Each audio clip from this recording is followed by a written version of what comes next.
Maize and millet cultivation in India. So India is divided into North India, South India. Generally, people know like this. India is divided into North India and South India. But India is current India. India is divided into East India and West India also, where the Kanpur and Nagpur, and if you come down Hyderabad, Bangalore, Tiruvananthapuram, this is the line that divides east side and west side of India. India is like a, you can say it's a balance from down, it goes up like Africa, where Madagascar is replaced by Sri Lanka, and it goes like this, and it is a kind of symmetrical. It goes like this, where the west side is Arabian Sea and east side is Bay of Bengal. West side is Arabian Sea and east side is Bay of Bengal.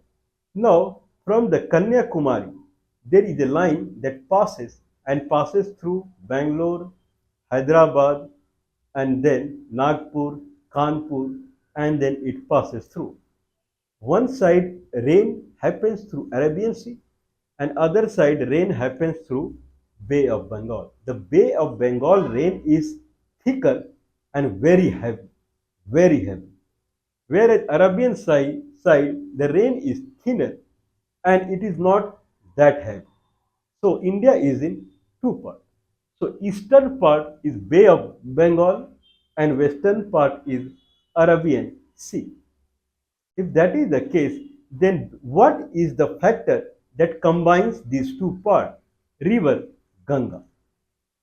So river Ganga is the river which connects these two parts. That's why river Ganga has other importance also. Whereas Yamuna river more or less it flows in the western part of the India. So if I say the river Ganga is not highly matured till Yamuna meets it and then river Ganga becomes very broad beyond Allahabad, then that is real Ganga, then it is the river of eastern side, whereas Yamuna is a river of western side. So what are the significance of these two sides? Eastern side of India, it rains heavily and it has effect of Pacific Ocean. The Bay of Bengal falls in Indian Ocean.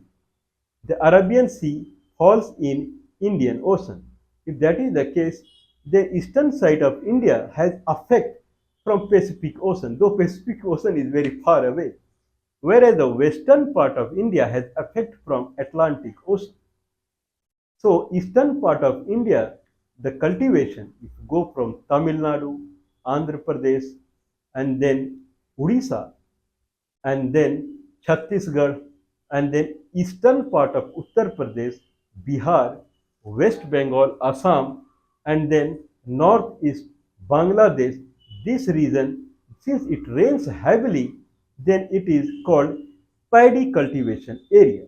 Whereas the western part of India, like Karnataka, Maharashtra, Telangana, and then Gujarat, Rajasthan, Madhya Pradesh, now Madhya Pradesh because this part became Chhattisgarh, Madhya Pradesh, Western Uttar Pradesh, Rajasthan, Haryana, Punjab, Uttarakhand. So these regions are considered as western part. So western part that is Yamuna dominated part. So that part is maize and millet is the natural cultivation of the western India, whereas eastern India, the paddy is the main cultivation because there is rain. So from Tamil Nadu, Andhra Pradesh onwards, the paddy, Chhattisgarh and eastern Uttar Pradesh, paddy, rice is the main cultivation. So, but as far as the eatability is concerned, even though rice is cultivated this side also, but it is very less. And maize and millet is cultivated in eastern part of India also, but it is less. Here it is at kind of industrial scale, maize and millet are cultivated. So maize and millet, but generally maize and millet is preferred over rice as far as daily eating habit is concerned. Why? So maize and millet is preferred over rice because nutritional value of maize and millet is less, first of all. Second thing is the micronutrients like magnesium, potash, calcium, phosphate. These are comes under micronutrients. So micronutrients in maize and millet is very high, very high.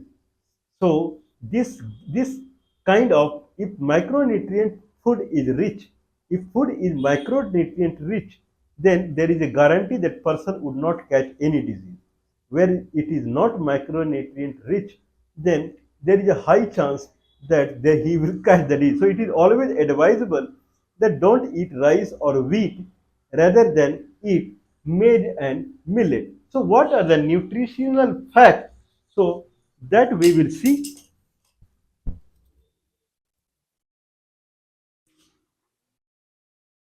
Okay, so maize and millet production in India, 98% of maize and millet are cultivated in Rajasthan, Karnataka, Maharashtra, Western Uttar Pradesh, Haryana, Gujarat, Madhya Pradesh, Uttarakhand, minor in Tamil Nadu and Andhra Pradesh.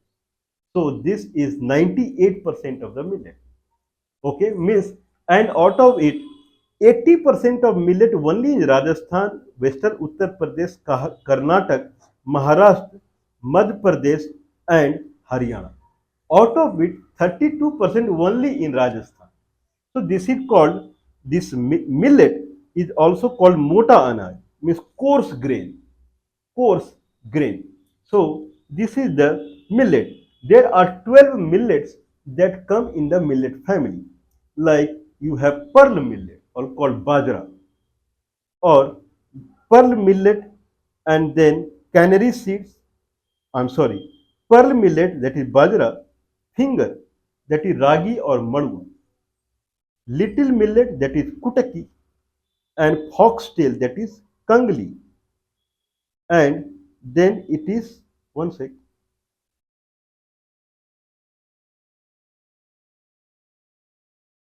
Okay, I'm sorry. I'll reread it. Sorghum. Sorghum is jowar. Pearl is bajra. Finger is ragi or madua. Little millet is kutaki. Foxtail is kangli. English are an Indian language. Proso is chena. Kodo is kodra. Broom corn. Barnyard that is sanwa. Brown top that is hari kangri.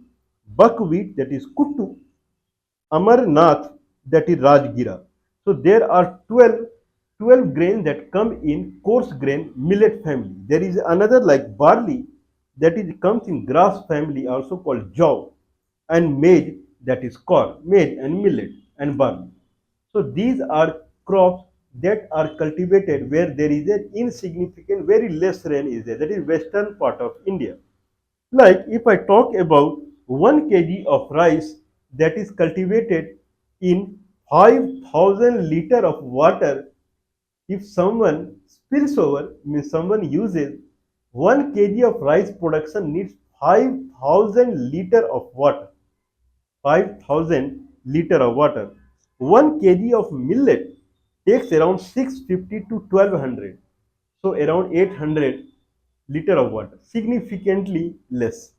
1 kg of wheat takes around 900 to 1000. So wheat production is also is natural in the western part of India, whereas eastern part of India paddy. But since maize and millet takes less water, then certainly it is cultivated in the eastern part of India. But since rain is there and price is more for the wheat, for the rice, then it is that is the main crop in the eastern part of India. Maize and millet is also cultivated in the eastern part of, but mainly it is crop of the western part of India where rain is less. Now what people are doing, maximum river they begins, they originates in the western part of India and they flows to the Bay of Bengal. You can take any river uh, like Kaveri river, Godavari river, Krishna river, except Narmada and Tapti, I believe, and then then Ganga and Yamuna, all river they originates in the western part of India and flows through the eastern part of the India. And then in Indus region, then Satluj and they anyway flow in the western part of India. Now to take the rice and wheat, that is the culture now, people are now they are damming the rivers. Since they originate in the western part and western side rivers are there, they are damming it and rice and wheat are getting cultivated through the canal and fertilizer and tractor based and people are getting diseases. So maize and millet is the micronutrient rich and it is more healthy to eat.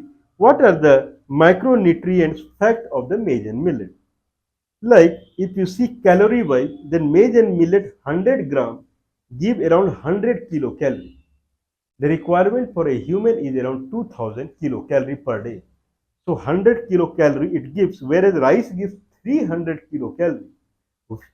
Wheat gives around more than 350 kilocalorie. If you see carbohydrate, then 23%, 23 gram or 23%, 23 gram in 100 gram of millet is carbohydrate. 28 gram is in rice per 100 gram. Wheat 73 grams.